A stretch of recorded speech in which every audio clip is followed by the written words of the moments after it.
नमस्कार दोस्तों, स्वागत करते हैं आपका हमारे चैनल में। दोस्तों, धार्मिक, आध्यात्मिक और मजेदार कहानियां सुनने के लिए हमारे चैनल को जरूर सब्सक्राइब करें। हम आज आपके लिए अकबर और बीरबल का एक और नया किस्सा लेकर आए हैं। यदि आपने हमारे पुराने किस्से नहीं सुने हैं तो कृपया उनको भी इस वीडियो के बाद जरूर देखिए। तो आइए सुनते हैं।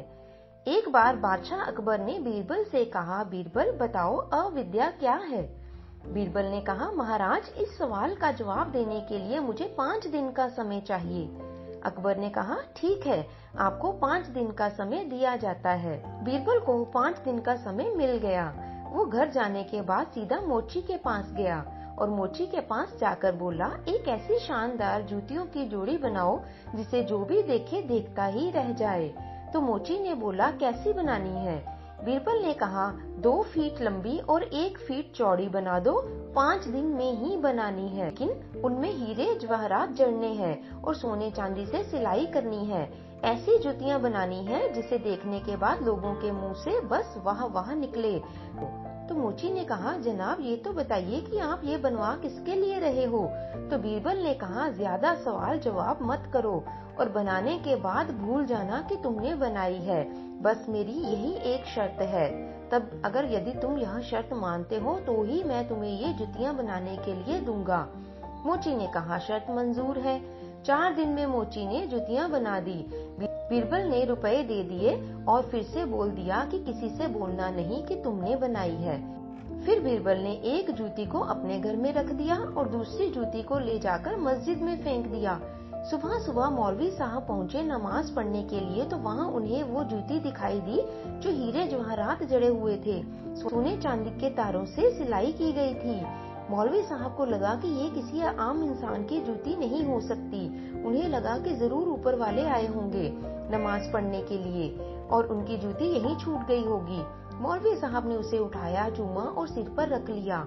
उसके बाद वहां पर जितने भी लोग नमाज पढ़ने के लिए आ रहे थे, उन सबको मौलवी साहब ने बताया कि देखो भाइयों, मुझे तो लगता है कि यह जूती किसी आम आदमी की नहीं है, ऊपर वाले की है। लोगों ने बोला, बिल्कुल सही बोल रहे हो जनाब, ये बिल्कुल ऊपर वाले की ही है।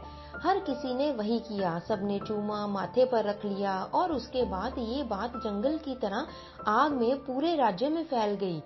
जंगल में आग की तरह पूरे राज्य में फैल गई। अकबर तक बात पहुंची तो बादशाह अकबर ने कहा कि उस जूती को हमें लाकर दिखाया जाए। जूती लाई गई तो अकबर ने देखा तो बोला, बिल्कुल सही बोल रहे हो, ये किसी भी आम इंसान की तो नहीं हो सकती, ये जरूर ऊपर वाले की ही है। ऊपर वाला नीचे आया होगा, नमाज पढ़ी होगी और जूती यहीं पर ही छूट गई होगी। उन्होंने भी वही किया, चूमा और सिर पर रख लिया। उसके बाद अकबर ने कहा, ये बहुत ही नायाब जूती है, इसको ले जाकर किसी ऐसे अच्छे से स्थान पर रख दो और बाद में इसकी पूजा करनी शुरू कर दो। इसकी अच्छे से पूजा होनी चाहिए। इधर बीरबल का 5 दिन का समय खत्म हो गया। बीरबल वापस आया तो उसका चेहरा उतरा हुआ था, मुंह उदास था। अकबर ने पूछा, क्या हुआ, तुम ऐसे क्यों लग रहे हो जैसे कि घर पर किसी की मौत हो गई हो? बीरबल ने कहा, क्या बताऊं जहां पना, हमारे घर पर दादाजी की जूतियां थी। चोर आए, एक जूती ले गए और एक जूती छोड़ गए। वो हमारे दिल के इतनी करीब थी कि आज तक हमने उन्हें बेचा ही नहीं था। बादशाह अकबर ने कहा, तुम्हारे पास वो जूती है? बीरबल ने कहा, जी हाँ, बिल्कुल है, पर मेरे पास केवल एक ही जूती बची है। अभी आपको दिखाता हूँ। बीरबल ने जूती दिखाई। अकबर का जूती देखते ही माथा ठनक गया। वो जो जूती वापस मंगवाई और बीरबल को दे दी गई। बीरबल ने कहा, महाराज, यही अविद्या है। न आपको कुछ पता था, न उनको कुछ पता था, न जिसको मिली थी उसको कुछ पता था। सब बस भेड़ चाल में चले जा रहे थे। इसे ही अविद्या कहा जाता है।